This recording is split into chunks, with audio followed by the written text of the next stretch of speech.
Hello, hello. Hi, everybody. Welcome. All right. Well, we'll wait a few minutes here and we'll get started around 5 o'clock. So just hang tight. If you guys want to just type in the chat, let me know where you're from and where you're at in your real estate journey. I just want to get a feel for the room to see where we're at. So Shannon is in Jacksonville, been learning a couple months ago, joined the multifamily mindset. Awesome. Congrats. Amanda is from Phoenix. Currently working on locating a multifamily property to purchase and waiting for a deal to close that she's an LP on. That's awesome. Rachel is in Portland, lived most of her life in California, is on week 2 of the foundation course. Exciting. All right. JH from Austin, Texas, started in March. Currently working on a 22-door Airbnb. That's exciting. That's exactly what I want to be doing. So we should connect. I want to do short-term rentals on small multifamily. So definitely hit me up and let's connect on that. All right. Joel from the Tri-City started 5 months ago learning underwriting through MFM. Awesome. All right. Brian's from Chicago, GP on a property in Texas, doing underwriting for some groups. Awesome. Congratulations, Brian. And we have Amos from Lakewood, Washington, finishing my 4-week foundation and doing fast track this May. Bakersfield. All right. David's from Bakersfield and is new to multifamily. Adrian and Carlos in Wrightstown, New Jersey in week 1. Okay. So we have a lot of people in their first year in real estate, which is kind of what I was expecting because this is about what to do before you underwrite a deal. And it was meant for people who are brand new. I do work with a lot of new students because my husband, he actually works for the multifamily mindset and does some of the back end stuff. So we get a lot of new students coming in, asking us questions, sending us deals. And so I just wanted to kind of streamline that whole process for anyone coming through multifamily mindset or anyone who's just new and wants to get some more information. Megan's asking, will this be recorded and posted anywhere? Okay, well, it's 5:02, so let's go ahead and get started. So everybody, welcome to today's presentation. Thank you all for coming. I'm really excited to have you here. We had so many people register, so I know this must be a really hot topic that a lot of people want to learn and know more, especially for new investors that are trying to get into their first deal. All right, so hands up if you're just trying to get into your first deal right now, so I can get a feel for that in the room. If either turn on your camera or if you don't have a camera, you can click on the bottom button below and hit the reactions, and you can raise your hand in there and we can see who's trying to get into their first deal. Okay, got a lot of people with their hands up. Perfect. Okay, so you guys are in the right place. My goal is to help people get into their first deal in multifamily. So I know we had a lot of people in the chat saying they're in their first few months, some in their first few weeks. All right, so this is definitely the place to be for you. Right. A lot of people come and they buy these mentorship programs. And unfortunately, we kind of have like these rosy-eyed or rosy sunglasses, where we think it's going to be really easy. I'm getting my first deal right away. And it's a lot of hard work. Okay. It's a little bit harder than you probably think it's going to be. It's going to take a lot of time and effort. And I just want to help you to streamline that a little bit, hopefully help you to fast track with some of the ideas that I'm going to share with you today. All right. And so part of the reason I want to do this call as well is because I want to do deals with some of you that are on this call right now. And I want it to make it easier for us to be able to do deals together. So if you're on this call and you're motivated, you're a hardworking person, there's no reason why we couldn't potentially do a deal together as well. All right. So I had a lot of people who are brand new and they start forwarding me deals, right? But they don't do any due diligence. They don't do any market research. They don't know how to do the underwriting. And so it's not enough to just forward someone a deal and expect them to do all of the work, right? Because it's not as easy as me like looking at it and, in 5 minutes, I'll know if it's a deal or not, right? It can take several hours to fully underwrite a deal and make sure that it's going to be something that we actually want to move forward with, right? It could take hours and hours and weeks before we really figure out, okay, let's put an offer on this one. All right. So I'm just here today to impart everything that I know and have learned since I started my journey and to hopefully give you that head start you need to close your first deal. Okay, so just want to give you a little bit of background about me. So up here on the top left, that's me. I'm the short one. And that's with my team. So this was my W-2 job. I was the sales manager for a team of mortgage loan officers. I had about 30 mortgage loan officers underneath me that I managed and helped them to grow. And we did really well because rates were low at the time, right? And everybody was making money. And of course, we all know what happened. Interest rates started to go up. And as interest rates went up, our paychecks started to do the opposite, right? They started to go down. And I knew I needed a plan B at that point. So here on the right, that's my husband, Boyd, here. So some of you may have met him or know him. It was about a year ago now when I told him that I wanted to do commercial real estate. I had been saving up, and at that point, I had enough money that I was able to invest into a mentorship because I knew how much those had cost. Since my husband is heavily involved in that industry and he knows all of the different gurus and commercial real estate mentors. And he knew Tyler, Devereaux, and Ryan Woolley, and Todd Millar. He's been friends with all of them for over 18 years now. And so he instantly thought, I want to call Tyler up because he's the one I trust the most. And he's the one I would, trust with my money and being able to deliver on the value that, we're expecting out of that investment because it's not cheap, right? So he called up Tyler. And so we invested in that program. And this was just over a year ago now.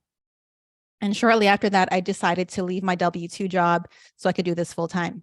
And then down here at the bottom, some of you may have seen me or heard of me from the podcast, Commercial Real Estate Bosses. It is on Apple Podcasts, Spotify, and YouTube. So check it out if you haven't seen it yet. But there's a lot of great information there, especially for those who are new, which sounds like it's a lot of people in this room that are in their first year of real estate. All right. So a lot of the information that I've learned is just from interviewing a lot of successful syndicators. Some of them, have a few hundred units. Some of them have thousands of units. And so I get to pick their brain and then share that information with all of you guys. And that's part of what I'm going to be sharing with you today. So today we're going to be covering three main topics. So number one, we're going to talk about your role and how to select your role on the team. We're going to talk about people that are going to be on your team, both your internal team, which is your GP team, and then third-party service providers. And if I ever say a term that you're not familiar with, just post in the chat if you want me to explain what something means. But I know we have some people who haven't done the path yet, but a GP, that's general partner. All right. And then lastly, we're going to go into your market. And I'm going to share a special market research tip that everyone should be doing to screen your deals. Even if you're not an underwriter and don't know how to underwrite deals, there's a very simple tip you can do that's going to save you a ton of time on deals that are not going to work. All right. So let's go ahead and get started. All right. So first off, let's talk about your role. So in order to find and get into your first deal, you need to find a way to provide value. Right. And so there are a few main ways that you can provide value on a GP team. And while there will always be some overlap, usually each person is really focused on one, maybe two at a time. But it's really important to have a team because you can't do all of these roles, right? You can't be underwriting and raising capital and asset management and talking to brokers. It's a lot. And if you're closing a big 150 unit apartment building, you definitely need to have a really strong team to take that down with you, right?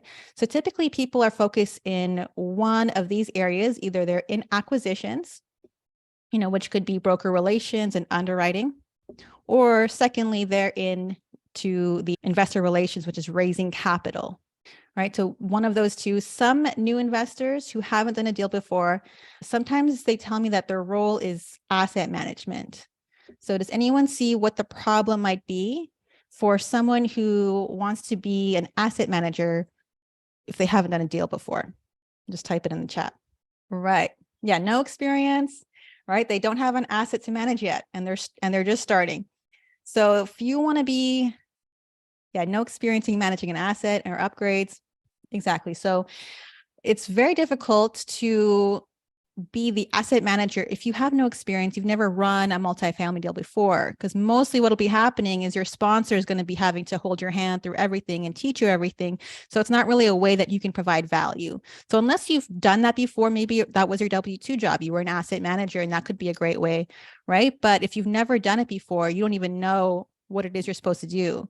So typically the best ways to get started is either you're going to be able to find the deal or find the money. Those are the two things that need to happen for every deal, right? For everyone to make money, you need to either be able to provide value by finding a deal or by finding the money.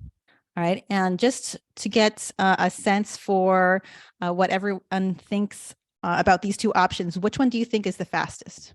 All right. We got 3 people saying the money, 3 people saying the deal. Okay. More people saying the deal now. So we have 5 people saying the deal. Okay. So it's a little bit split, but there's a little bit more people saying the deal. So I will say that the fastest way, if you want to get into a deal, is if you can actually raise capital. That's usually the fastest way to get into your first deal. Finding a deal can be pretty difficult, especially right now in the current market. It is getting really hard to find something that will pencil out, right? You may have to underwrite 100 deals before you find something. And like I said, underwriting a deal isn't just looking at it for 5 minutes, right? It takes a lot of time to underwrite deals. It can take hours, right? To do the full research and really understand a market and know that you're investing in an asset that's really going to provide conservatively the returns that your investors are wanting to get. However, if you have the ability to raise capital for someone who's already found a deal, because someone in the network has found a deal, right? Someone in there has a deal that we can raise capital for. And if we can provide that value of finding someone or finding, people that can invest, that's a really great way to get your foot in the door, right? Is to raise for somebody else's deal. There's a little caveat there, because in order to get GP on the deal, usually you do have to raise a minimum amount. Typically, what I found, most deals, they want you to raise at least $500,000 to get GP, right? But it is a very valuable skill set. And if you can get good at raising capital, then you'll always have deals coming to you, right? Because everyone needs deals. Everyone needs capital to get their deals done. All right. Does anyone have any questions on this topic or just on your role specifically before I move on to the next topic, which is building your team? All right. Tony's asking for a trick for a text to invite people to raise money. So what I will say, there's not really like a text you can send someone that they'll send you $50,000 in exchange for, right? It's more of just sending one text. And if you want to meet that person for a coffee and just have a normal conversation and let it come up naturally, and not in a way of like, hey, do you want to give me $50,000 for this deal? But hey, guess what I've been up to? I'm in multifamily real estate now. This is what we do. And usually it can be a pretty long process. For some people, it'll take months before they trust you enough to give you money, right? Some people, it'll be faster depending on your relationship with them, right? But you got to think long-term and just think of it more as a nurturing versus like a transaction, right? So think of it as, how would you talk to just a friend, a normal friend, and not make it really salesy or make it, just seem really awkward for everybody. Okay, so let's go on to the next slide here. Next, let's talk about your team. So there are 2 different aspects to your team, right? You have your internal team, your GP team, and then you also have your external team, which is your third-party providers, such as property management, things like that. So as far as your GP team goes, does everyone in here have a sense for what kind of role that they think they're going to be doing, whether it's, the raising the capital or underwriting? Like, is everyone kind of pretty clear, or is anyone not sure, like, what their strengths are and how they fit into the team? Just type in the chat there. All right. Amos says he's not sure yet. Amanda's focusing on acquisitions, deal sourcing, and underwriting. Steve's on underwriting. Okay. Victor's not sure yet. And you've got some people that are raising capital. Awesome. All right. Victor says he's good at talking to people. That's good. Roger says market research and deal sourcing, acquisitions, and do as best as I can with capital raising. David is still unsure. All right, David, if you're an analyst for your W-2 right now, I would suggest you're probably going to be pretty good at underwriting. Okay, underwriting is pretty, technical, detail oriented. Anyone who's an analyst is probably going to fit in pretty well with underwriting. So you got to lean into your strengths, right? Think about what your strengths are, what your weaknesses are, and then find people that can fill in those gaps, right? So for example, me and my husband, we complement each other pretty well. We have different strengths. We work together really well. I'm more of the detail oriented person. I like spreadsheets and tracking things. I'm more analytical that way. Right. My husband, he's more of the outgoing people person. So he's out there, shaking hands, kissing babies. So he's more of the investor relations. And he's also built a lot of those relationships with people who have capital, and he can lean into that. Right. For me, I can lean into my more analytics side, right, and focus on the acquisitions. That being said, you want to find someone who can fill in the gaps. But even with me and my husband, we can't do it alone. We don't do deals just the two of us, right? We still need more people involved to close a deal. I have 24 hours in a day, but I can only talk to so many brokers in a day or analyze so many deals on my own. And between me and my husband, there's only so much capital we can raise, right? So we still go out, we still network, we're still always very frequently in groups, getting our name out there and just meeting people. And we want to work with more people to help us close more deals, right? Because this business is really about the connections you've created, right? So don't be afraid to keep posting in the groups on Facebook, social media, and get your name out there, because you want to let people know what your strengths are, where you can contribute, how you can provide value. All right. And Hector says he'd like to learn to raise capital and manage the assets. So it's really good. Sometimes it's good to kind of learn all the aspects of the business. Like me personally, I am asset management on a deal right now, right? So there is always overlap, right? You're going to learn a little bit of each part of the business, but make sure that your focus is always going to be in your strengths and you're not fully relying on just yourself. You want to build a team to get there faster. All right. All right, Nico. Hello, Nico. So Nico does insurance and risk management. So connect with Nico if you guys need help with insurance, which is something we're going to talk about here in a moment. Okay, so what I also want to emphasize here is when you are looking for people to partner with, don't rush into creating an LLC with people that maybe you just met. Right? Creating an LLC is kind of like getting married. It's easy to get into, it's hard to get out of. So unless, it's your spouse or someone you really know well and you trust them, just, don't rush into creating an LLC with someone that is, maybe in the group as a new investor just like you.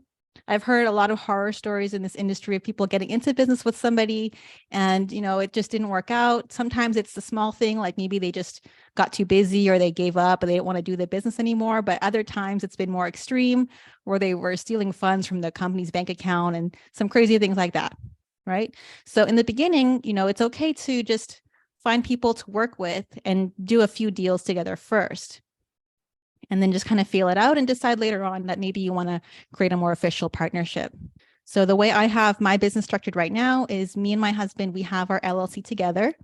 And then when we go into deals, each team will have their own LLC listed, underneath the one property. Okay, so I want to just make a disclaimer. I'm not a lawyer or a legal advisor, but I'm sharing my experience and, how I was able to structure it for myself. Right. Tony says maybe a joint venture. So that could be good as well.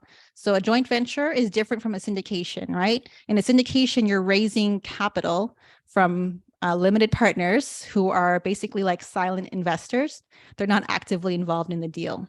In a joint venture, everybody is putting their own money into the deal and everybody's an active investor. So it's a little bit different. Usually those ones are not as big, right? So they're a little bit smaller properties. Okay, so let's talk about your external team now. Okay, so we have a few different people listed here.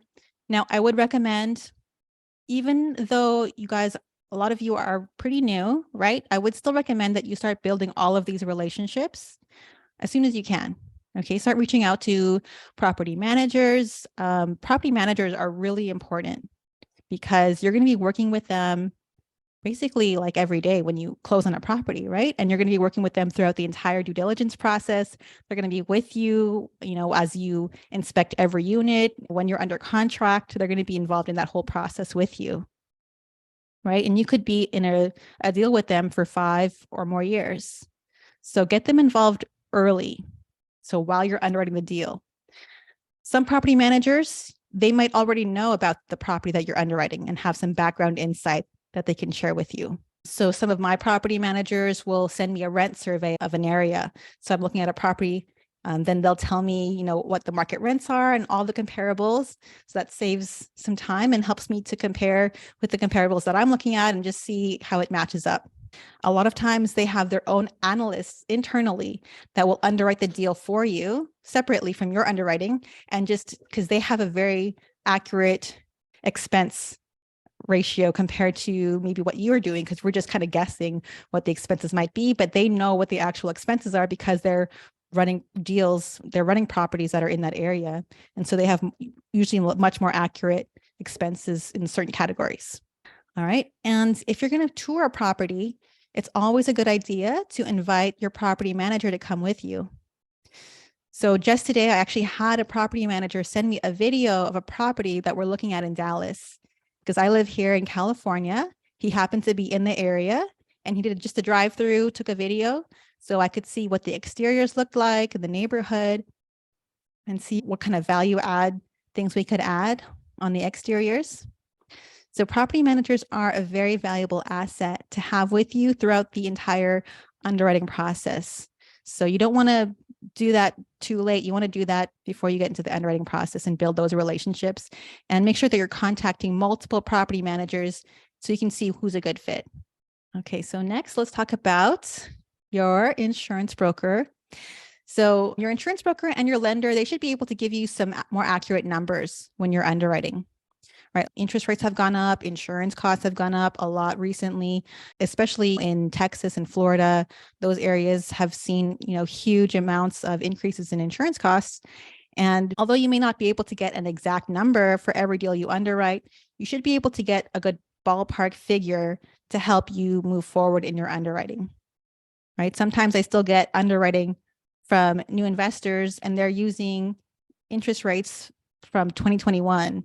And I'm like, why are we underwriting at a 3.5 or 3.75 interest rate if it's not an assumable loan? All right. So just make sure the little details like that, obviously something like that just changes everything on your underwriting. So be very careful with that.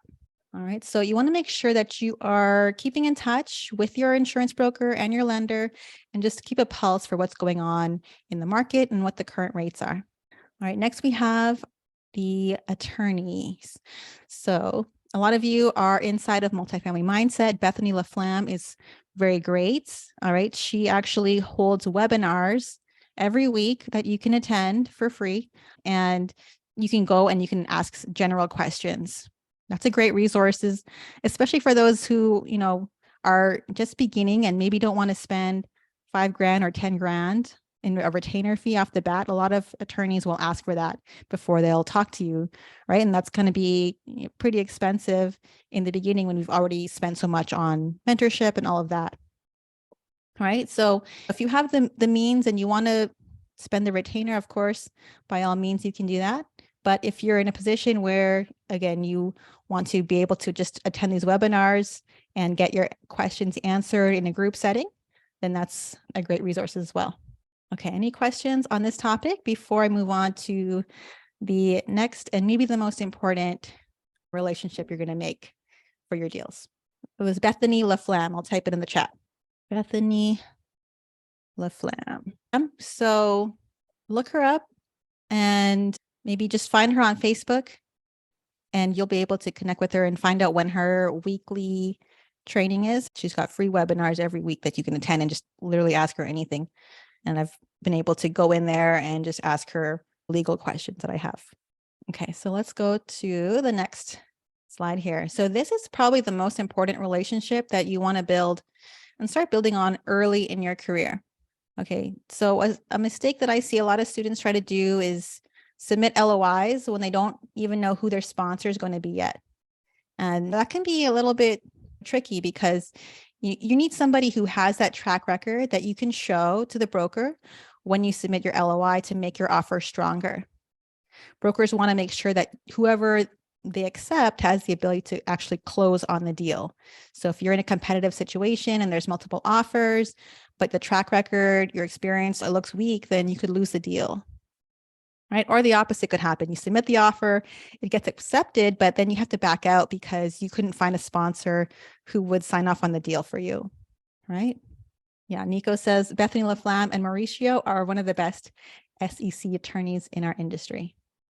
And they have a lot of YouTube videos as well that you guys can learn from. Oh, and they were on my podcast. So you can listen to my podcast and find the episode by Bethany LaFlamme. It was a great one as well. All right. Now, some people think that just because I have some experience and I have podcasts and webinars, that I'm a sponsor. Okay. I'm not a sponsor. I'm not yet anyways. I'm working on that. But in order to be a loan sponsor, you need to have net worth and liquidity requirements. Typically, your net worth needs to be greater than or equal to the loan amount. You need liquid assets that you can cover the mortgage payments in case there's unforeseen issues with the property and there's cash flow issues, right? And you need to have a track record and experience level that the lender will accept.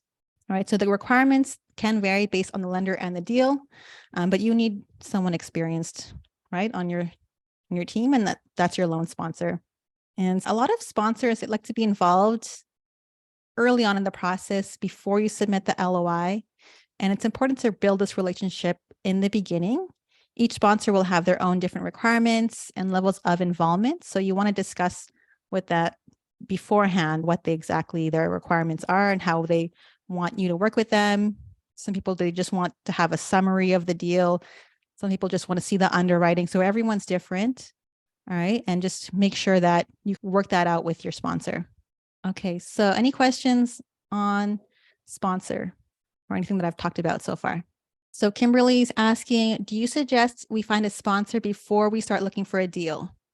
I mean, you can do both at the same time, right? But it's important to start looking for sponsors now because it could take months to build a relationship with a sponsor. Or let's say you did find a deal. Then what are you going to do? Are you going to submit an offer without having a sponsor? It's kind of backwards, right?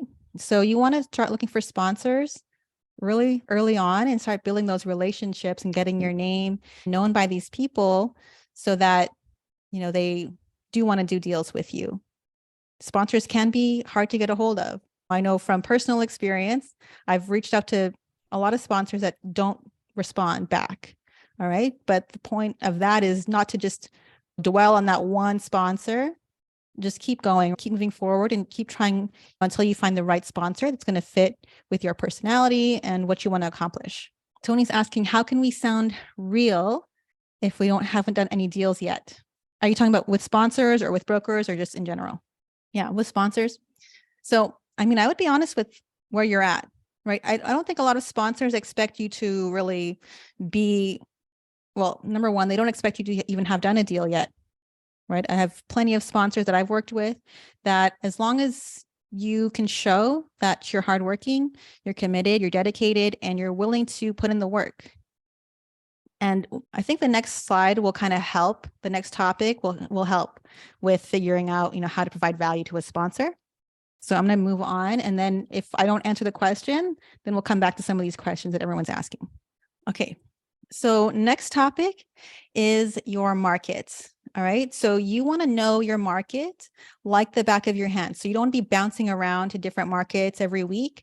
And you don't want to be like, okay, this week I'm underwriting something in Georgia. Next I'm in Florida and then Tennessee. Like you want to choose a market and you want to go down pretty specifically, right, into the city level, maybe even the neighborhood level of where you want to do business. If you happen to be in a good market for multifamily, that's good. You know, that would be my first choice would be to be local. However, I live in California, right? So I had to go elsewhere. And I had to research a bunch of different places until I found where I wanted to land. So the second best, if you can't do it in your backyard, second next best thing, if that makes sense, would be to do it where it's somewhere where you can fly to pretty easily. So there and back on the same day. So if you can find a market that's relatively close to you, that would be the next best thing. For me, I tried to look in Phoenix, Vegas, and we tried to do it a little bit closer. It wasn't really working out for us. So we settled on Texas is where we're mostly focused on. And we're in that I-35 corridor, right between DFW and San Antonio. So that's my main focus. And my focus is just to know that market and not to be just every week lose my focus by someone sends me something in Florida. Now I have to figure out, do I like this market? Do I not like this market? So make sure that you choose one market and maybe have a second backup market if that one doesn't work out. But you want to know the market like the back of your hand and be able to provide value by knowing this market, know which neighborhoods are growing, which ones are declining. For example, if your market is in Houston, then know like insurance costs are going to be through the roof, especially if you're south of the I-10, for example, right? And the other thing is to think about all the relationships you're going to have to build in a market in order to underwrite just one deal there. So you're going to have to build relationships with property managers because property managers, they only do deals in certain markets. Not every property manager is all over the country, right? And then brokers, they're also very market specific. Sponsors, they only want to deal in a certain market as well. So that's why you want to focus on a market and just know that market and build relationships in that one area. Oh, hi, Chetna. So Chetna says Ciaara has interviewed many sponsors on her podcast. Yes, that's true. All right. Yeah, there's plenty of sponsors. Connect with Chetna because she's also a sponsor. All right. Okay. All right. So Juana says Los Angeles, Inglewood. Oh, local networking and honesty at real estate events. That's how we met our broker. All right. Okay, so again, it takes months to build all of these relationships before you submit an LOI. So you want to have these things in place and kind of start to have all these things figured out before you spend a bunch of time underwriting and putting in figures if you don't even know if the market is right yet. Okay, so your criteria. So you're going to establish your criteria and figure out, okay, what kind of unit counts, what kind of age of the property do I want to have?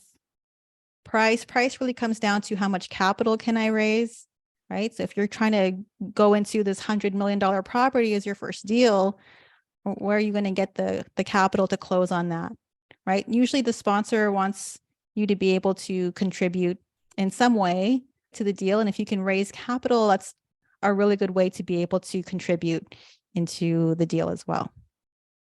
So it's about having skin in the game and being able to put your time and effort, because you're going to be compensated by how much time and effort you put into a deal, right? And the more time and effort and capital raise and overall value you provide into a deal, you'll get a higher percentage of it. Okay, so how do you establish this criteria if you're new and you don't know what to choose, right? You got to talk to people, you got to talk to sponsors, find out what their criteria is, because if you can find out what their criteria is, you can provide value for them, right? You can figure out, oh, like what age of a property, what's the oldest that you'd go. Some people, they won't go any older than 1980. Sometimes it's 1975 or 1970, right? So just find out, okay, what is the oldest criteria, like oldest age of the building that you're comfortable with? Unit count, what's the minimum and what's the maximum? So most sponsors that I've talked to, they recommend that for your first deal, not to go above 150 units. All right, because more than 150, it's going to be a lot more capital to raise. It's a lot more work for asset management. It's just more involved, right? And if you're new and you don't know what you're doing, it's just more work for the sponsor. So they want you to keep it below that mark. Okay, so the key in this industry is just to be able to provide value. And one way you can provide value is being able to find deals that pencil and meet the criteria of these sponsors. Okay, and so some people in the chat were asking, where do I find these sponsors? How do I find sponsors? I think a lot of you are in multifamily mindset. If you are, there is a network there of sponsors. There is a previous webinar recording of sponsors and they give their contact information and everything. I can't remember the exact name of it, but if you look for sponsors inside multifamily mindset trainings, you'll find the sponsor panels there. I'm also going to be hosting sponsor panels. And so that's something that is coming in the future that I'll be able to do in future trainings as well. Okay, so this is where we move into the market research tip that I mentioned earlier. Okay, so everyone should be doing this, even if you don't know how to underwrite. This is pretty simple, right? If you're just focused on broker relations, you still want to be screening your deals before you send it to the underwriter. Don't just send the underwriter everything that comes into your inbox, right? You have to screen them and make sure it fits with the criteria. And you also want to make sure that it actually meets this other tip that I'm going to be sharing with you, which I actually learned this from Hitomi. If you guys know Hitomi, she's a great underwriter, and I've learned a ton from her. And this is very simple. So all it is you Google the address of your property plus the word crime or shooting, theft, robbery, any type of crime related word, and just see what comes up, see what kind of articles come up in Google. And so if you are seeing there's a bunch of articles that show there's been multiple shootings within a few blocks of the property in the last few years, that's probably not an area that you want to be in, right? So I'm actually going to show you a real property that a broker sent me that I couldn't believe this when I did this on the property. I'm going to show you here. Okay, so so I Googled this address. This is a real property that I was sent to me from a broker. Okay, this is the address right here. Okay, it's in Dallas, Texas. I typed in this plus the word shootings, and I found this first article here. Okay, this is June 14th, and this is on Military Parkway, so it's the same street. So if we open this up and we look, so it was in the 7600 block, so it was a block away. Like, that's pretty close to the property, right? This one here, this is June 4th. So within 10 days of each other, this shooting happened in the 4800 block. So that's 4 blocks away from the property. Okay, another one here. This is October of 2021. And let's click on that one. Okay, so this is the address of the property. So literally there was a shooting on the property, Norvell Courts Apartments. Okay, so these are obviously huge red flags, right? You don't want to invest in an area where there's a lot of crime like this, because as much as we want to do value add and improve places, we can't change the neighborhood, right? Unless we buy the whole block, right? It's very difficult. Okay, next tip I'm going to share here with you. This is called Family Watchdog, familywatchdog.us. So this is a really, really valuable website. So you need to be doing this search on every property before you underwrite, right? You don't want to underwrite a deal and spend hours and then realize that there's a lot of crime happening in the area. Okay, so what familywatchdog.us does, it actually will, every single dot that you see on this map is where a sex offender lives. Okay, so the house, this is the property that I entered in. And then around here, every single dot, you can see if it's red, it means it was an offense against a child, right? So you can see what the offense was and where these people are living. Okay, so this is the subject property that I just showed you, the same property in Dallas on Military Parkway. And so there's a couple of red dots right here. So what do you think happened when I clicked on these dots? It actually, so if you click on any of these dots, it will give you the photo of the sex offender. It'll give you their address, weight, height, all of those details are in there, right? So when I entered in the address of this property, the 8008 Military Parkway, I found that there were 2 sex offenders living on the property. And in fact, they were living on the same floor, so they probably were friends and maybe they knew each other, right? So what does that tell me?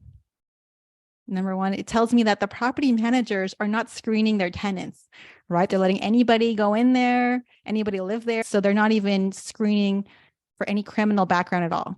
And I cross-checked it with the rent roll, right? Because when you get these deals, they send you the rent roll and you can see the names of who's living in the property. And the names on Family Watchdog that I found were matching in the rent roll, which means that it's not like they just somehow slipped through and, you know, their names weren't on the lease. No, it was clear that the property manager just was not doing their job, right? They weren't checking to see who was living in their property. So pretty crazy. All right. Nico's got another great resource, communitycrimemap.com, which is free. Okay. So this property, it was 20% vacant. So after I did my research, I kind of figured why. This was obviously not a good neighborhood, that people probably don't want to live here. Right. And so imagine if I didn't do this and instead I started putting numbers in a spreadsheet and underwriting and CFIT pencils, and I just wasted a bunch of time, right? When I could have just moved on and went to underwrite a different deal. All right. Any questions on this? This is the email that the broker sent me in regards to that deal. It's pretty crazy stuff. That was basically the presentation. Thank you guys for joining. We're going to go into a Q&A. I hope everything that you guys learned something and it was helpful. I do want to invite you to join this community, the Commercial Real Estate Bosses community. It's free and I just launched it, and you're going to find all the recordings of this webinar, all my previous webinars and future webinars are going to be living inside of this community. All right. In mid-June, I'm also going to be putting a training in there of how to launch a podcast. If you're interested in having your own podcast, you can learn that inside of this community. I also have my Passive Investing 101 course that's in there. I'm going to be inviting my own personal contacts. So my property managers, my insurance brokers, my sponsors into this community so that you guys have a resource of people you can connect with to build your own business. I'm going to post the link to that in the chat so that you guys can join. Again, it's free and it'll be free for now. Maybe I will charge for it in the future. I don't know, but for now it's free. And I'm going to be having regular live trainings in there. I'm going to have live and recorded trainings, and I hope to see all of you inside. Awesome. So if you guys do have questions, feel free to raise your hand and I can unmute you, or you can post it in the chat. All right. So Joel says, definitely will be joining. Can you drop your email for me to reach out about the 22 door? So what I'm going to do is I'm actually going to send everybody my calendar link. So if you guys want to schedule a time to chat with me, I'm happy to do that and schedule a chat with anyone who would like to schedule into my calendar for a 30-minute call. Roy, do you have a question? Yes. Hi. Hi. Sorry, I didn't know. I couldn't figure out how to mute myself. That's okay. So yes, thank you very much. There's some great info here. I am also a beginner here, but with a caveat. My parents have owned a commercial property out here in Pomona, California. Nice. For a number of years. I've taken over. My father passed a few years ago, so I started taking over the property management. There are 4 units, commercial mechanic garages. So I'm dealing with very blue collar type folks. I've learned a lot in these 4 years. They weren't under contract. I put them under a contract to protect them, and then kind of realized I probably should have vetted them better before I did that. That was my lack of experience. I'm fixing personality quirks and all that stuff. But anyways, what I'm interested in doing is now getting into my own purchase. In other words, getting myself ready to get into a property. My backer in this case, the other person that would be investing with me would be my mother, who could help me together to pool resources to get into a property. But I'm very much interested in learning more about these sort of larger deals, because this is bigger than what I was thinking, right? I was, yes. 4 to 8 units. Yeah. That's what I was thinking. But this is much bigger, and it makes me think in a different scope. Oh, okay, nice. Well, I mean, yeah, getting into these larger deals, it's pretty exciting. It's a big topic that we probably won't be able to cover right now in the few minutes that we have together. So definitely schedule a time in my calendar, and we can talk more about how to get into some of these bigger deals. Now, me personally, I invested into mentorship. I spent $40,000 to get training on how to do these bigger deals. You don't have to spend $40,000 to do this business, but you do need a mentor of some kind, right? So that whoever is in this training right now, and if you are in the same boat where maybe you were thinking something smaller and you want to get into these bigger deals, it's important to have a mentor. No one does it alone. I interview tons of people on my podcast, and some of them who try to do it alone, it takes them a lot longer, or, it's very few people that actually make it and have hundreds of units that actually end up succeeding. Most of the people that I interview on my podcast, because I only interview people that have at least 100 units, most of them, vast majority of them have done a mentorship of some kind, right? And had a mentor and paid for a mentor, not just podcasts and free stuff, right? So, Yeah. but the commercial real estate bosses in my community is a good start. Obviously, it's brand new. I just launched it. Okay. So right now, it's maybe not a ton of content, but I'm going to be adding a lot of stuff and doing webinars multiple times per month. And I'm going to invite a lot of my personal contacts that I've built over the past year that I've been doing this to do trainings and things like that within that community. But schedule a time with me and we can go into like more depth on how to get started in this business. Definitely. Thank you very much. Yeah, absolutely. All right. So I hope to see you guys inside of the community. And if there's no other questions, then I'll go ahead and end the webinar here. So thank you guys. And I don't see any other questions or hands up right now. So we'll go ahead and end it here. Thanks, guys.